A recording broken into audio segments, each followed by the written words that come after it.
QSO Today, episode 281, Yoram Rotbach 4Z1YR. This episode of QSO Today is sponsored by ICOM America, makers of the finest HF, VHF, and UHF transceivers and accessories for the radio amateur. It should be noted that ICOM is a proud sponsor of Youngsters on the Air, or YOTA events this month. Check the YOTA link in this week's show notes pages. This episode is also sponsored by QRP Labs, makers of the popular QCX kit transceiver and a whole host of other kit receivers and parts for the home brewer. My thanks to both ICOM America and QRP Labs for sponsoring the QSO Today podcast. Welcome to the QSO Today podcast. I'm Eric Guth 4Z1UG, your host. My guest today is a friend and now a very active ham in Israel, Yoram Rotbach 4Z1YR. Yoram has been a ham for many years, but is only recently active. As part of his activity, Yoram is responsible for the VHF and UHF repeaters that are on the air in Israel on behalf of the Israel Amateur Radio Club, Israel's national club.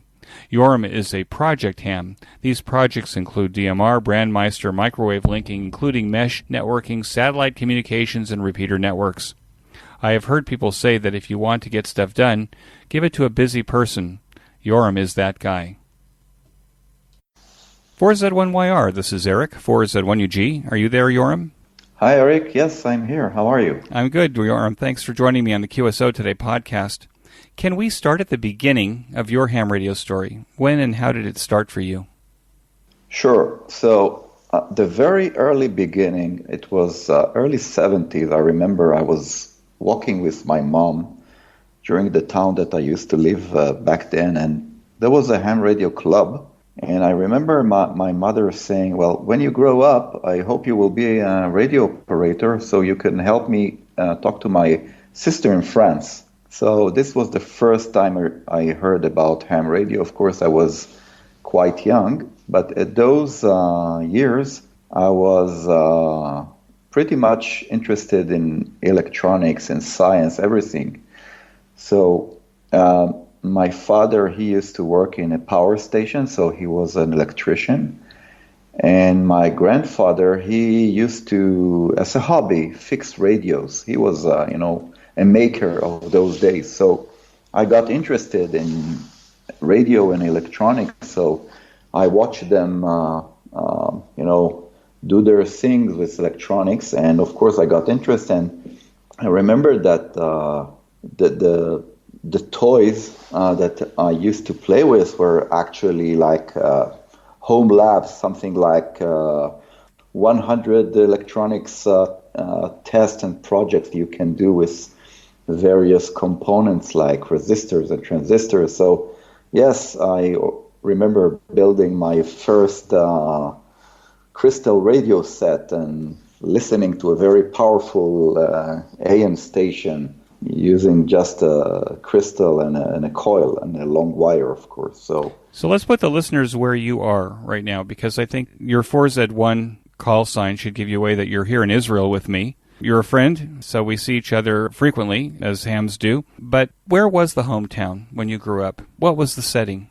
Okay, so I was born in Haifa. Haifa is a port town in the north part of Israel, and actually I was raised until the age of 12 in a suburb of Haifa called Kiryat Motzkin. And this is where my childhood was. This is where I've played and did all my experiments as a young kid. And at the age of 13, we moved about 50 kilometers to the south to a city called Hadera. This is where my father used to work in a power station. When it was time for me at the age of 14 to choose where do I want to go to a high school, I chose a technical high school where I studied electronics. So it was very, very natural for me to study the things that I like. So I majored in electronics at high school, and this, of course, led 4 years later into an army career that was also about radio. This was a time before cellular telephones had taken over the country. So there was a lot of radio amateurs in those days, because I remember being here in the early 80s, and I think every kibbutz and moshav had ham radio antennas. Yeah, so being a ham radio in Israel in the early 80s, I think this was a booming period for the hobby. Although I just started as a ham radio operator in the late 80s, really it was the golden age of ham radio. I can't say it was common, but it was much more frequent than you see today.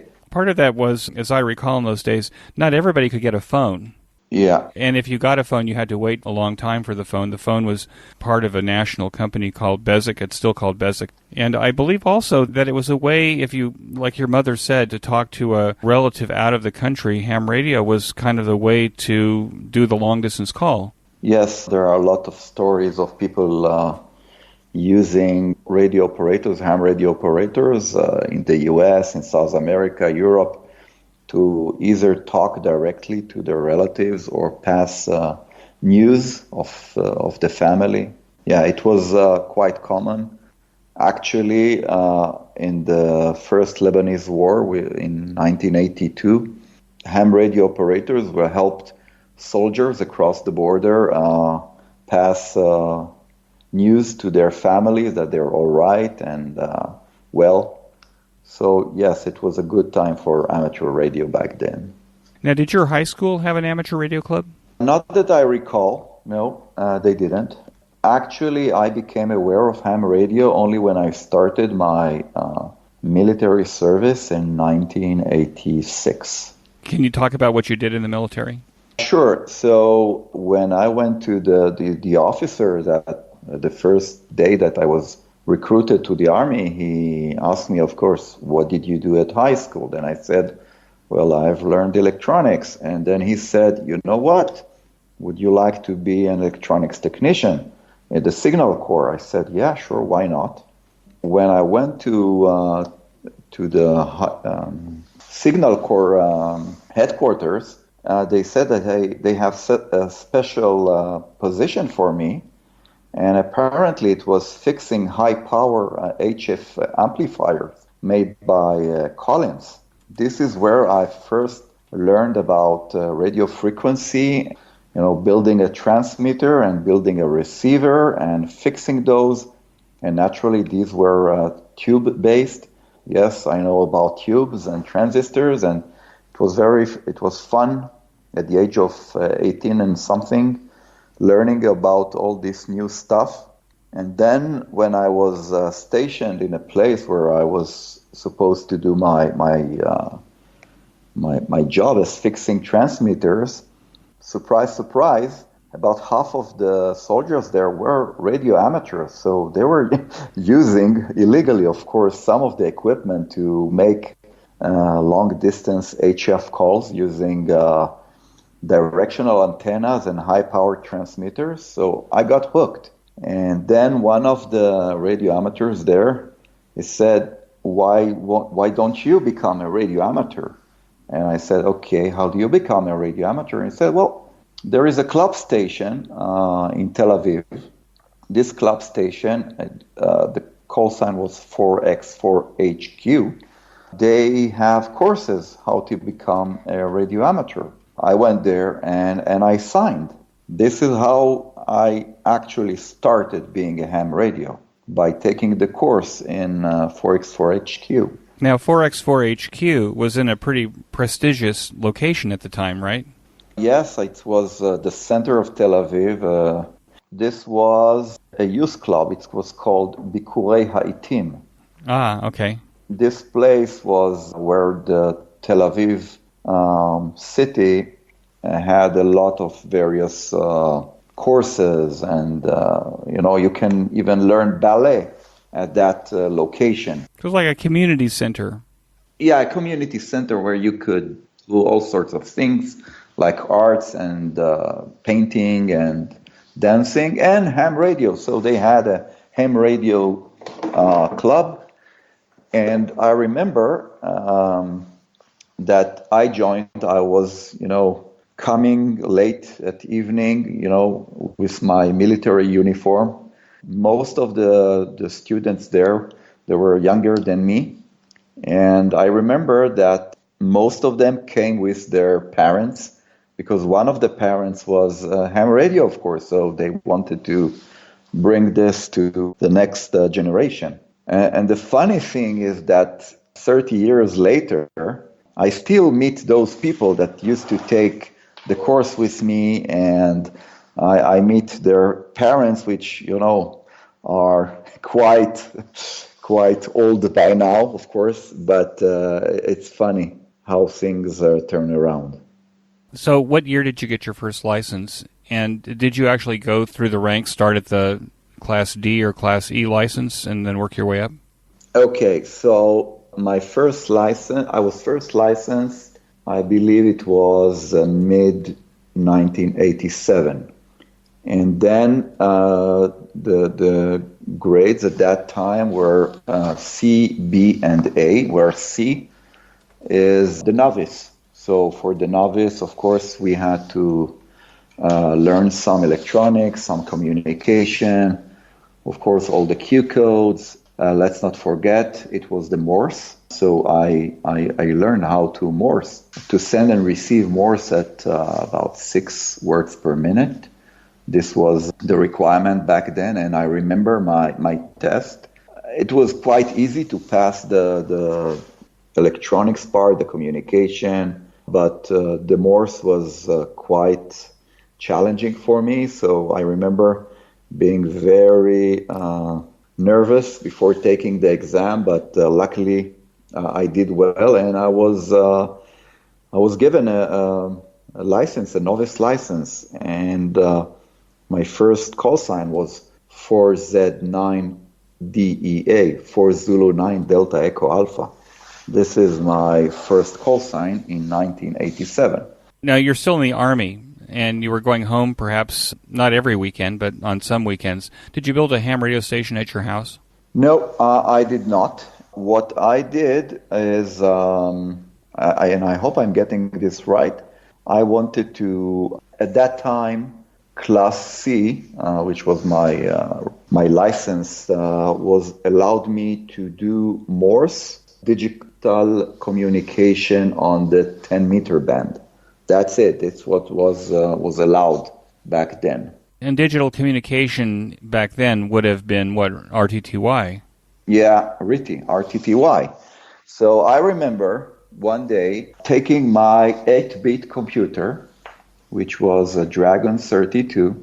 I copied from a magazine because, back then we did not have the internet, at least not for the public. So I copied from a magazine how to program in assembly language. This is machine code, how to code a RTTY program for the Dragon 32. It was quite amazing because we had to generate the waveform, ones and zeros, without hardware. The only hardware they had is a CPU, some memory, and I can't even call it a sound chip.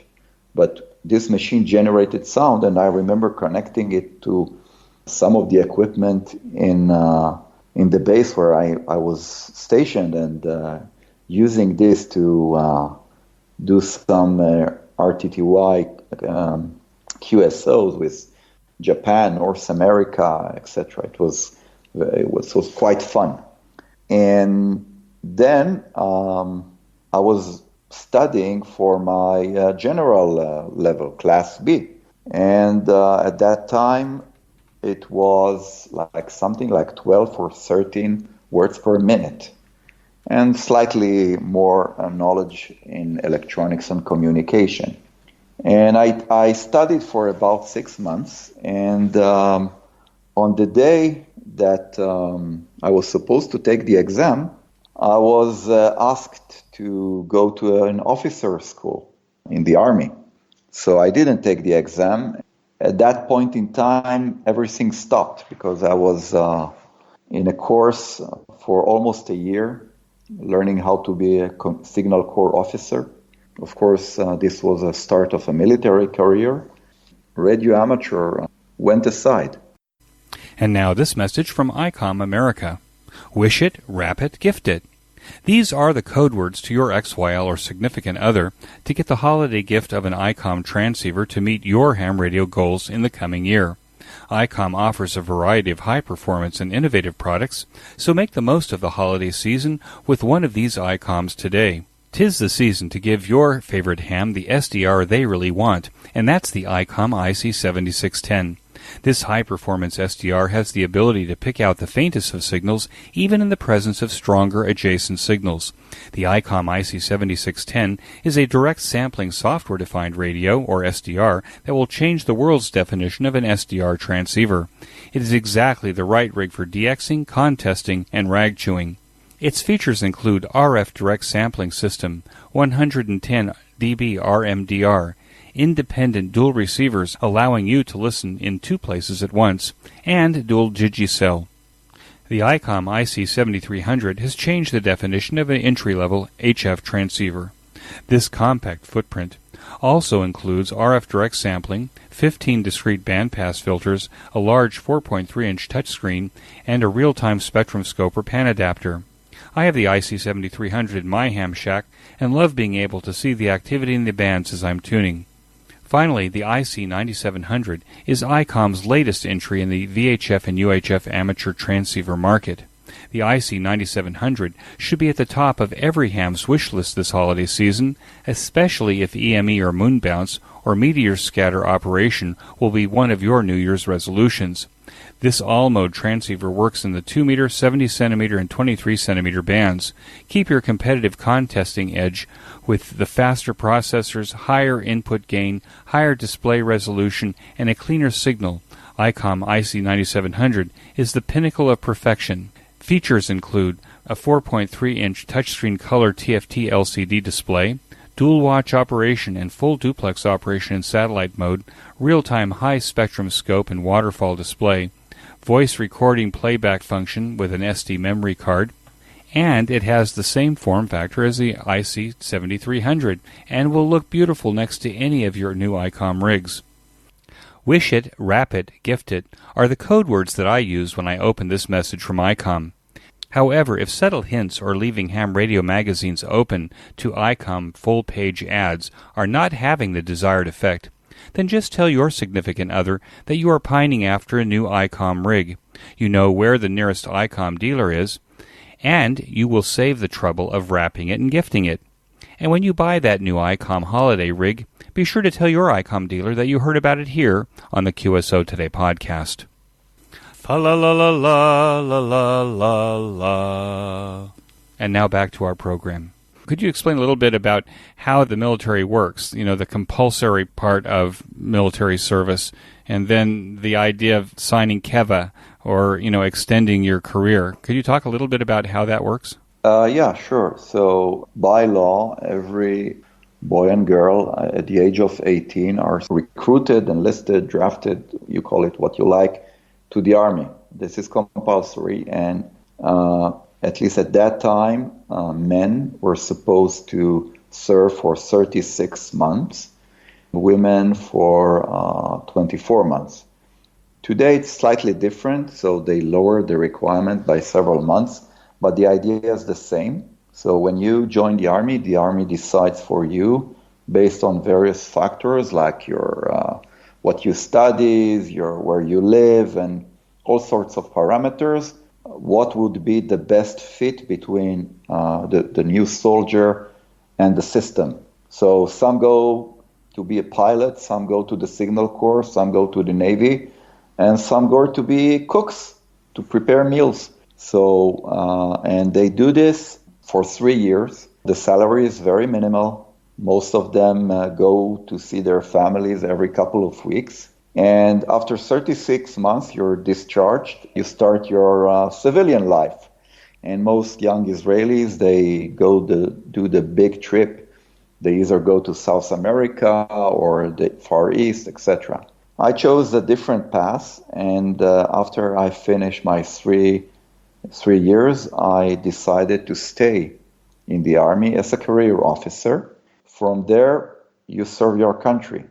And I did that actually up to almost 7 years ago. Yeah, slightly more than 7 years ago, where I was retired from the army, and I was a lieutenant colonel when I was discharged.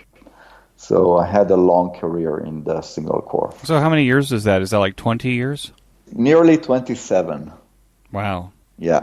Can I ask, does the Israeli army have a lot of really cool stuff? Oh, yeah. If you get to the right places, this is wonderland.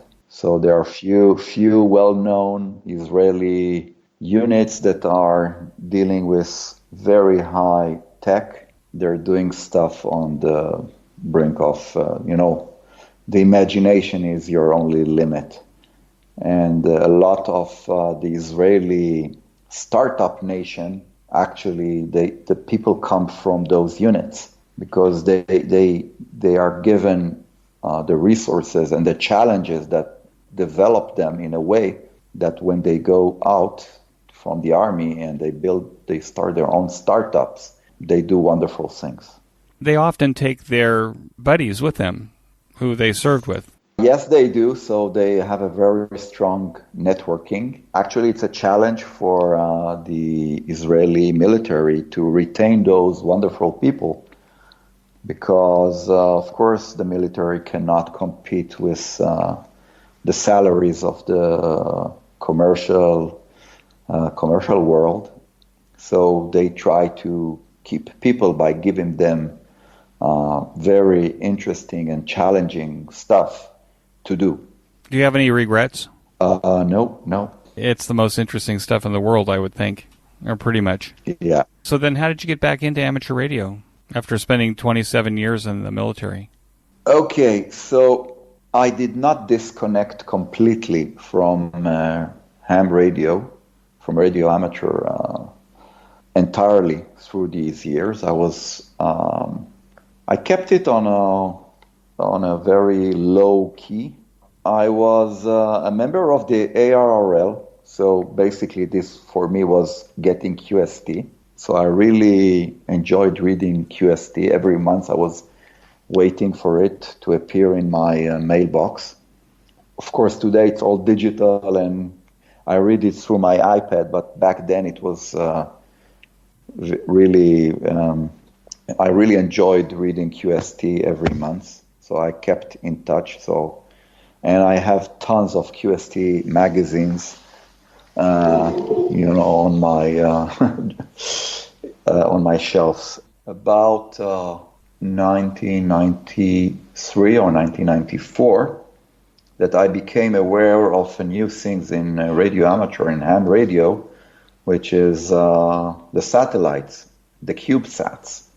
And for me, ham radio is more about the technology, the technical stuff, building of things or integrating things and see them at work. While I enjoy QSO, rack chewing mostly, I prefer to build and use my equipment. And at that time, I've decided that I want to build a ground station, a satellite station that I could communicate with those CubeSats. So I think one of those was UO-16. I believe it was a British-built microsatellites, CubeSat. And it was a store and forward satellite, meaning you would send packet radio message to it, and then it would store it somewhere, and someone on the other side of the world would access it and download your message. So it was quite fun. Now, the challenge of building those years a station were really, really tough. The internet was just starting, and most of the stuff that I needed to build a station, I had to import. So I've imported a Yaesu azimuth and elevation rotator. And an uncle in France sent me the Yagis, the 70 centimeters and the 2 meters Yagi antennas. Now they had, there were crossed Yagis for the helical, it was right-handed and left-handed polarization. And building this was quite a challenge. And of course, you had to track the satellite. So I've built from a kit. So there was the Tucson Amateur Packet Radio, the TAPR. They had a kit back then of a satellite antenna controller. So it was quite challenging building this back in 1993 or 4. And I've contacted the satellites and made several QSO. And at that time, I was even involved in the ground station of, I think it was the GO32 or 31. It was a satellite built by the Technion. The Technion is the Israeli Institute of Technology. It's a technical university up in Haifa, where at those years I was a student in computer engineering, sent by the army to get a degree. So the army paid for higher education all the way through? Yeah, 4 years of higher education, and of course I had to pay back by staying in the army for many years after that. There's no free lunches? Ever. Okay, so how did this ground station work? You brought in this stuff, you built this stuff. What kind of computer did you connect to it in order to control your ground station? So the station controller was the TAPR kit. So they had, I think it was an 8051 processor with a program to calculate the satellite path written in assembly, and it connected to the Yaesu rotator and control it. And now, of course, to talk to this controller, I had a computer at those years. I think it was an IBM clone with an 8386 CPU with, I guess, not more than 4 megabytes of RAM, something very small compared to what we have today. And it served me as like a dumb terminal. Now, to actually talk to the satellite, I used 2 radios. One was the TR751, which was an all-mode VHF, and a Yaesu FT790 Mark II, which is a UHF one, all-mode. To actually communicate with the satellite, I had a TNC.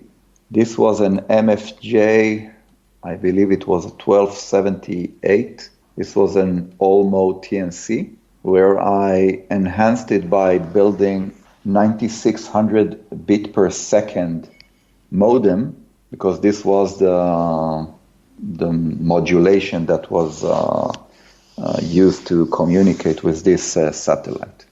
And did you make a lot of contacts? No, I can't say that I have. So I did a couple of dozens, and then I finished my studies at the Technion, the university, and the army wanted me back. So I had to disassemble everything, and everything actually went to the roof, to the area under the roof of my parents' home for many years. And actually, until recently, it was stashed there. So when I returned to the service, I was a commanding officer, and it was quite challenging times. I just got married. I had my first kid. Amateur radio was put to the side again. A couple years later, I got interested receiving satellite television.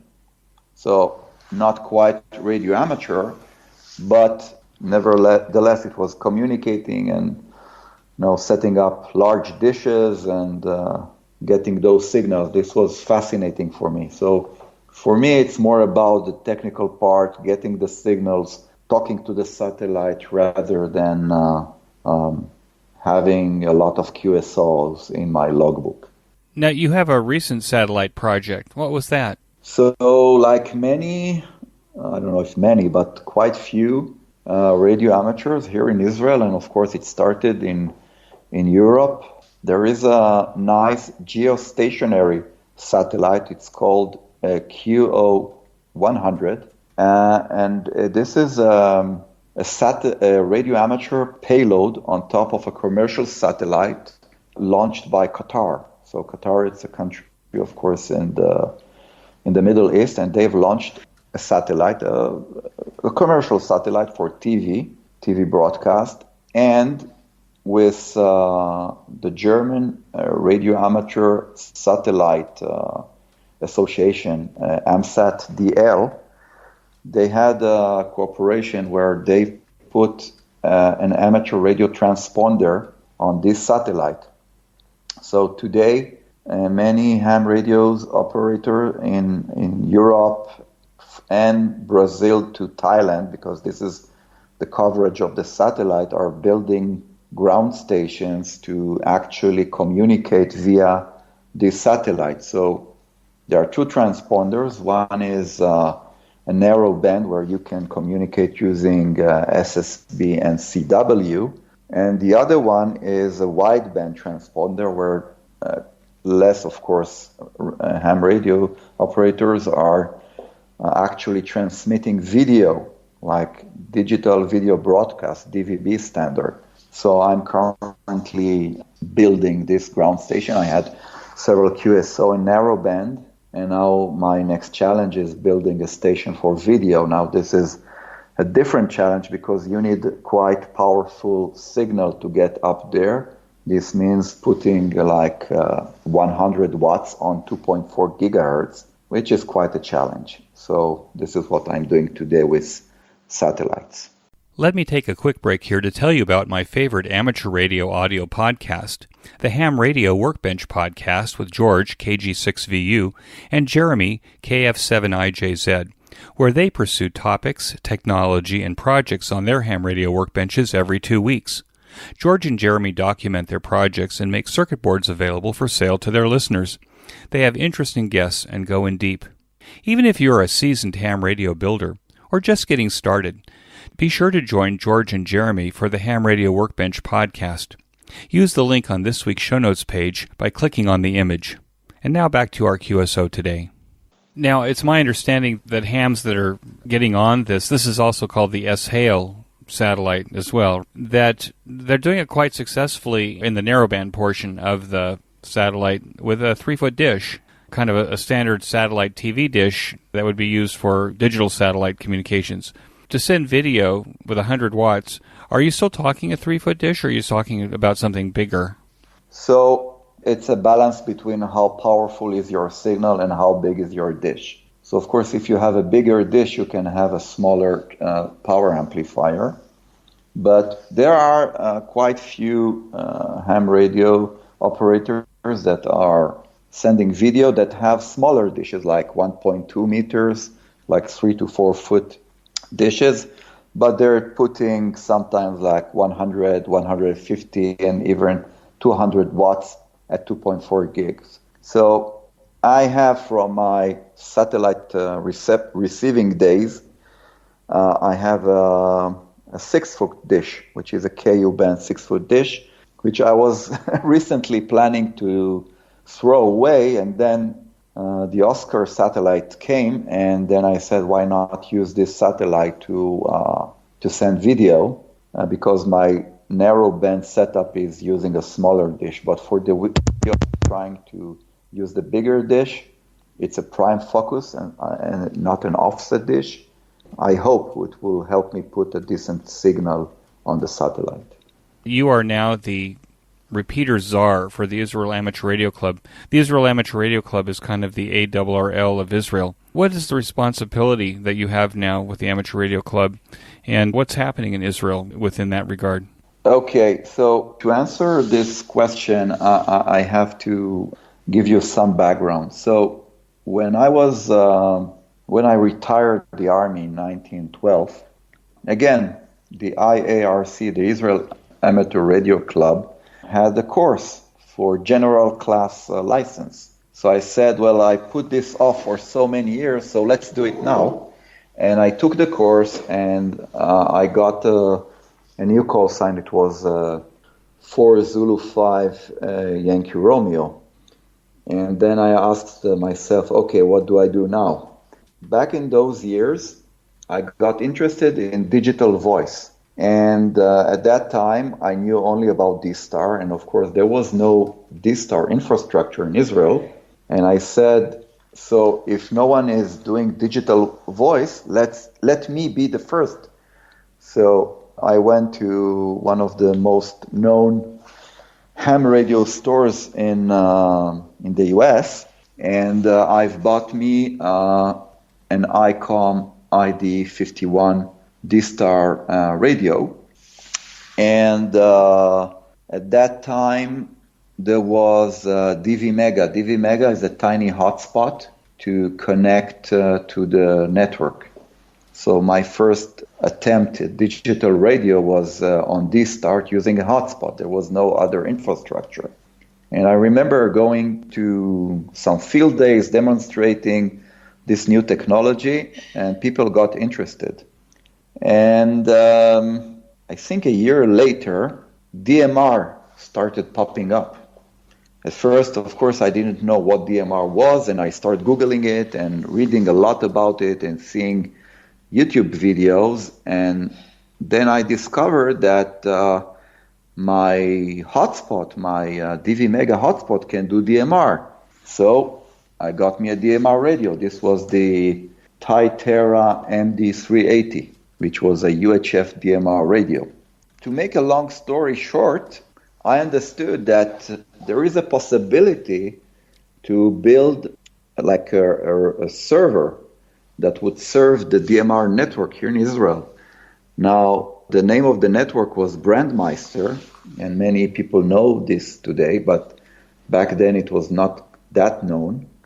So I started emailing the network builders, Rudy, in Holland, and I asked him if I could set up a local server here in Israel. He said yes, and then I got into virtual machines and servers and all sorts of networking stuff just to set up this server, which initially served few hotspots owners. One day I discovered that a very good friend of mine, Jeff Schertzer, he donated a DMR repeater to the IARC. It is a Motorola XPR 8400. And back those days, he connected it to a sea bridge in, I think it was in California. So I asked him, Jeff, would you mind if we connect it to the local Brandmeister server? And he agreed. This is how the first Tel Aviv repeater on DMR was set up. And it connected to a server that was running from my home. Again, things started moving very fast. You tried D-Star, and I guess that created some interest. But DMR seems to have captured the imagination of a lot of hams here, more than we would have thought, right? Yeah. I think that today, hundreds of ham radio operators here in Israel have a DMR radio. And you're running the Brandmeister server now from your QTH. How many hotspots and repeaters do you think are registered now in Israel? So, there is a web page that you can surf to, and it shows exactly what's connected to the server. So currently there are 8 DMR repeaters, and about 30 hotspots that are connected to the Israeli Brandmeister server. So what's happened then? Has the Israeli Amateur Radio Club, have they adopted DMR? Yeah, so this is how I became part of the IARC committee, because people saw everything that I did with DMR, and they said, you know what, you should be in the IARC committee. You should be the leading tech guy, because some of the people were avid DXers, etc., but very few were highly technical. So they asked me to join. And after building several repeaters based on MMDVM technology, this is, I think his name is Jonathan Naylor. He built the first digital modem that can turn basically an FM radio into a repeater. So the very first 2 repeaters on the DMR networks, besides the Motorola one, were home built. So I've built them.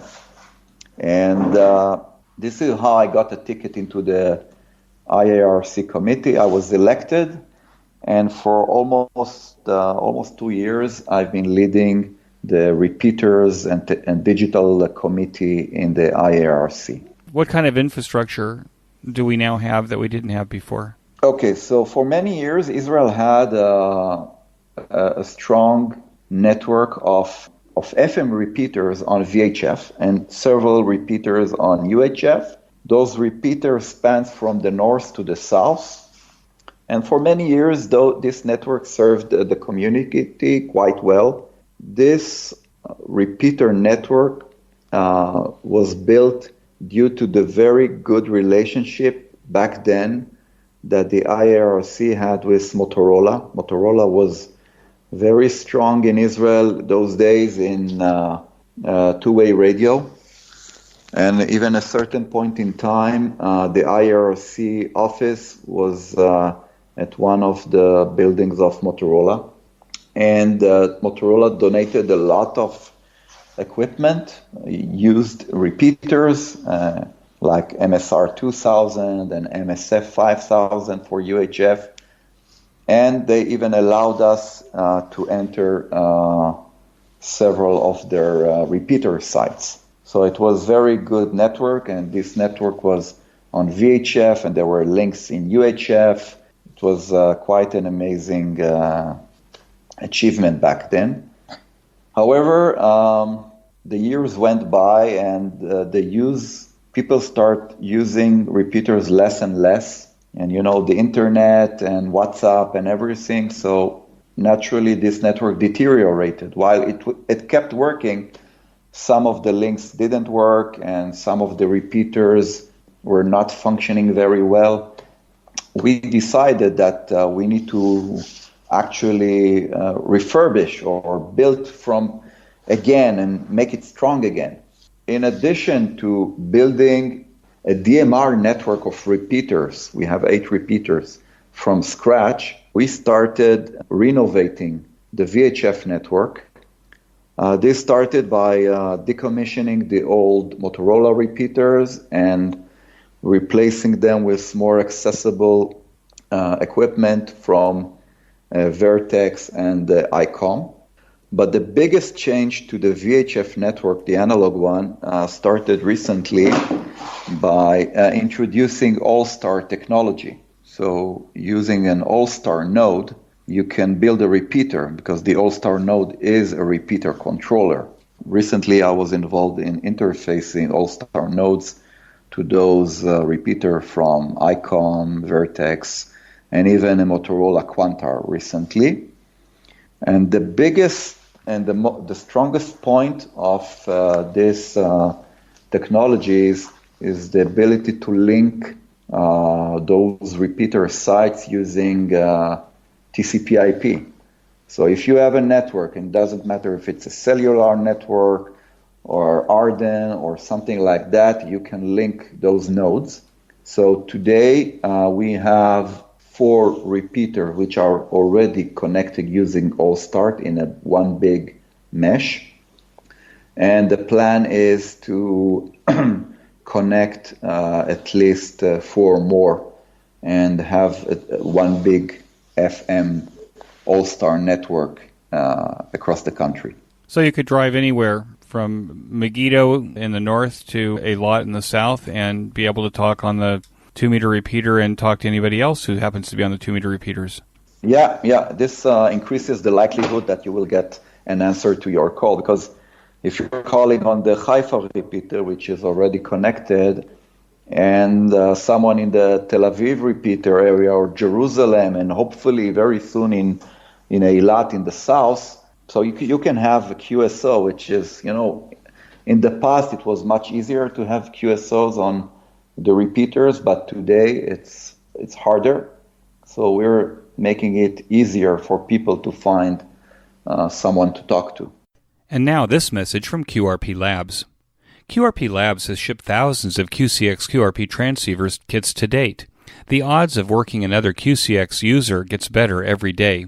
If you're looking for a satisfying kit experience where you end up with an amazing performing QRP transceiver for under $50, let me say that again, for under $50, then you owe it to yourself to go to QRP Labs. We have many home brewers who listen to the QSO Today podcast. For you, QRP Labs also has parts, filters, enclosures, and other handy devices to make your home brewing experience even better. You can use these parts to either enhance your QRP Labs kits or to beef up your own homebrew designs. Be sure to browse Hand's entire website. Use the link on this week's show notes page or the one in the sponsored section of the QSO Today website to get to QRP Labs to buy your QCX or any of the other fine QRP Labs kits or parts. QRP Labs is my go-to ham radio kit company. It should be yours too. QRP Labs. And now back to our QSO Today. What do you say to the critics that might say that the greatest challenge to putting out all this infrastructure and renewing it and stuff is that WhatsApp and cell phones seem to be better suited for this purpose? Why should the Israel Amateur Radio Club make this kind of investment? Well, it should, because this is the hobby. This is radio amateur at its best. It's building your infrastructure and using your infrastructure to communicate with fellow hams. If you're using WhatsApp, and I'm using WhatsApp, of course, like anyone else, it's not radio amateur. You can discuss radio amateur topic, but this is like swimming by writing, by correspondence. Okay, if you want to practice radio amateur or ham radio, you need to do it, and you do it by building equipment, making the contacts. This is how you do it. This is the hobby. If you're all about using WhatsApp and Facebook or whatever, this is communicating, but anyone can do it. You don't have to be a ham radio to do that. This is my answer. You don't have to have special expertise to do this. No. Which is unique to amateur radio operators. Yeah. This is what makes us ham radio operators. You've been around the world a little bit. Do you think that the problems that we have in Israel in terms of motivating hams and keeping our community alive, do you think it's any different in Israel than any other place from your experience? I don't think we are different. I think we are facing the same challenges, but since Israel is a very small country and there are about 500 ham radio operators, and when you compare to the US or Japan where you have hundreds of thousands, you can mitigate this. In Israel, it's very difficult to convince the younger generation to join the hobby. It's very difficult to make them see the beauty in the hobby. So while I visit Dayton and I see a lot of elderly ham radio operators, this is the same here in Israel, but you do see young people. And you see that there are new people coming to the hobby, and this is how radio amateur hobby will continue. In Israel, it's much more difficult because we are so small and we have very few. So it takes a lot of effort to keep things going. Well, it seems also, at least this is my observation, and maybe it's even my observation living up here in the Jerusalem area, kids these days are so busy, they barely have time when they come home from school that they don't have some other activities that may last through the evenings every night. Are our target new hams, do you think, in Israel, are they kids? Or are they the guy who's done his army service, he's got his first child, he's married, has the house, he's got maybe some free time in the evening?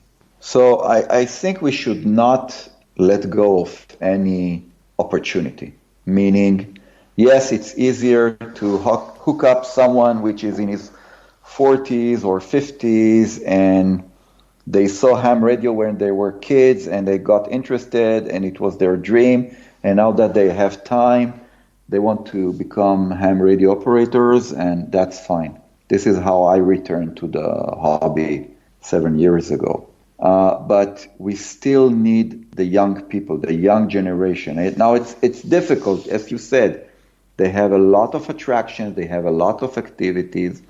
So we are targeting those kids that are interested in technology, the kids that are building satellites, etc.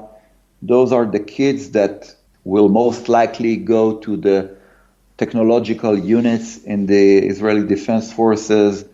So we are targeting those kids, but it's quite challenging because they have so much to see in the world. They have so many opportunities. So making them see the beauty in ham radio is challenging. Is there still an opportunity that there are hams in Army units that could attract young soldiers to ham radio like you were attracted? Unfortunately not. We tried several times. The IRC approached the Signal Corps.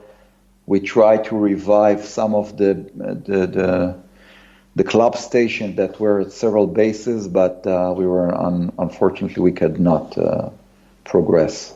So really your opportunity is the technical high schools? Technical high schools, people that have free time. If you're trying to get kids, are there a fair number of technical programs in Israel where you might find a cadre of kids? Not enough. And that may speak to a different problem then, right? In terms of there's a tremendous need for technical kids. Yes, there is a need, and the school system does not educate enough youngsters about technology. Most kids, they go to some high school where they learn, important stuff like mathematics and the social studies and the biology, but there are very few schools that are focusing on high technology. Which means it's potentially creating a shortage here of high technology people. Yeah. The high-tech industry in Israel is craving for working hands and working minds, especially minds. And it's not easy competing with huge countries like India and China, where they have very good schools and very good people to work in those industries, in the high-tech industries. So, yes, it's a challenge, not just for radio amateur, but also for the high-tech industry. So do you think there's a role for the Israel Amateur Radio Club to play in secondary education in terms of approaching the education ministry, approaching even schools directly about providing programs or something in order to start capturing the imagination of kids in order to get them to draw into high-tech? The short answer is yes, but we need to realize and accept our limitations where we are a very small club, so we don't have too many resources to assign to this. So there are a few programs running in several schools, but it's a drop in the sea. If we were if we had more membership, more willing radio amateurs to participate in those programs, we could take more schools. What kind of impact has amateur radio had on your family life now that you've become active, you're doing your projects? Has anything changed there? Yeah, so... Your wife is giving us your evening in order for you to have this conversation with me. Yeah, so my shack is overflowing and stuff started getting out of the room. So it takes space. So yeah, she knows, my wife, she knows how important this is to me. So she's willingly allowing me this time. Have your children shown any interest yet? Unfortunately, not. Also, no. The genes of ham radio did not pass to the next generation. Maybe in the future. They think that you're their eccentric father in his workshop, mad scientist lab. Yeah, yes. What do you think the biggest challenge is to amateur radio now? There are actually two. One we discussed is getting new people interested, and the other is protecting our frequencies, our bands. Because the pressure on the bands is so high by commercial interest that if we will not use those bands, we will lose them. So it's very challenging, even here in Israel, keep those bands free for the radio amateur community. And the challenges to that spectrum are the same in all the other countries, right? It's the mobile telephone interests. Yeah, mobile telephone and high-speed networks and 5G and you name it. They want it. Yeah. What do you think is the most exciting thing that's happening in amateur radio now? I think it's an amazing time where I can bridge my love for radio and my love for computers and networking. So everything that I do now has RF and digital combined. And it has not been easier in the past as it is today to bring this together. It's an amazing period. I enjoyed it a lot. I have so many projects on my plate that I can do it forever. What do you do for a living right now?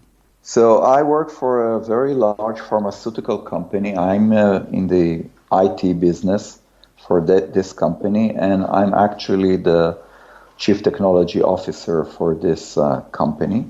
I deal with information systems, with the cloud, virtualization, networking, and of course, applications. Everything today is about applications and mobile and security. So this is the stuff that I'm doing for a living. Right, and for every job in Israel like this, it's full-time plus, right? Yeah, it's full-time plus. You need to be committed. And in addition, this is a global company. So headquartered in Israel, but our business spans from the west coast of the US to Australia. And time zone is a challenge because when you need to do a meeting with someone in New Jersey or in China, so time zone differences are challenging. You need to either take meetings very early or very late. So yes, work in Israel is not easy. Okay, so then here's my question. How do you make time? Because you get a lot done in ham radio. How do you make time to have enough time to actually work in your workshop on your amateur radio projects? Okay, so a smart guy once told me that the busiest people have more time because they manage their time efficiently. So what I do is usually I do it in the evenings or over the weekends. I find the time. Do you block out the time on your calendar so that everyone knows, if you're managing time expectations with your family, for example, that you are going to spend this time doing ham radio projects and not get interrupted by anything else? Not really, because family comes first. So I know when to stop when needed. But usually they are very accommodating. They understand the importance of this to me, so they try not to bother me, quote unquote, while I'm in my shack, working in my shack or things like that. But again, family comes first. Do you set a goal when you're working on a project? Say recently you've rebuilt the Jerusalem repeater system, which now includes a 2-meter all-star VHF repeater and a DMR repeater. Thank you very much, because I get to be the user of it in Jerusalem. You're welcome. Yeah, thank you. But do you set a goal in order to be able to reach that goal? Do you say, I need to do so much of this a little bit every night in order to move that along? Well, it depends on how busy I am with work and family. But whenever I can, I try to progress. So I have a plan in my head, and I even drafted it on a paper. I know exactly what I want during my time with the IRC committee. And I've set the goal, and I will not stop until I finish it by putting all the repeaters where I want them on the right frequencies, connected to the network, etc. And it will take me as much as needed to get there.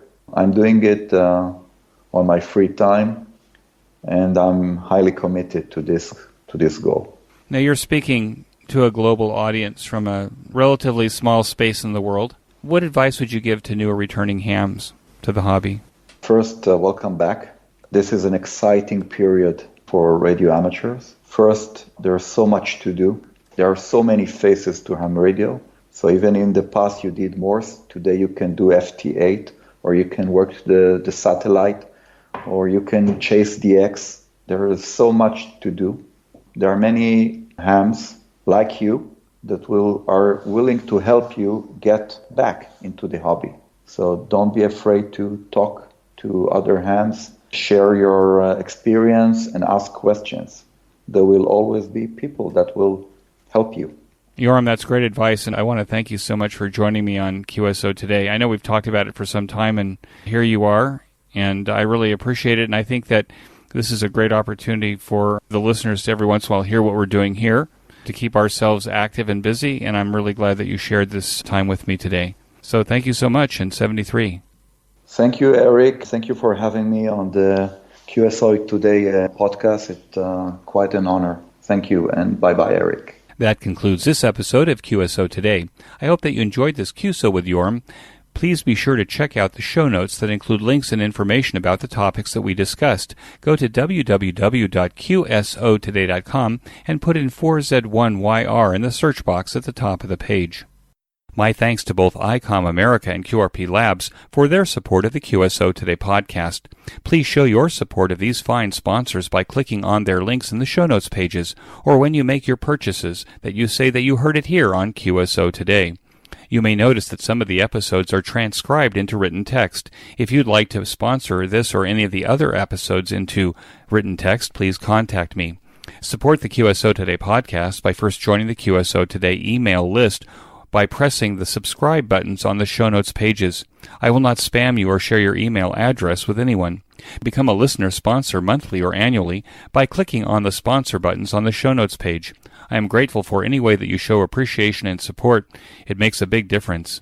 QSO Today is now available on iHeartRadio, Spotify, Libsyn, and TuneIn, as well as the iTunes Store. If you own an Amazon Echo, you can say, "Alicia, play the QSO Today podcast from TuneIn." I still use Stitcher to listen to podcasts on my smartphone. The links to all of these services are on the show notes pages on the right side. Until next time, this is Eric 4Z1UG 73. The QSO Today podcast is a product of KEG Media Inc., who is solely responsible for its content.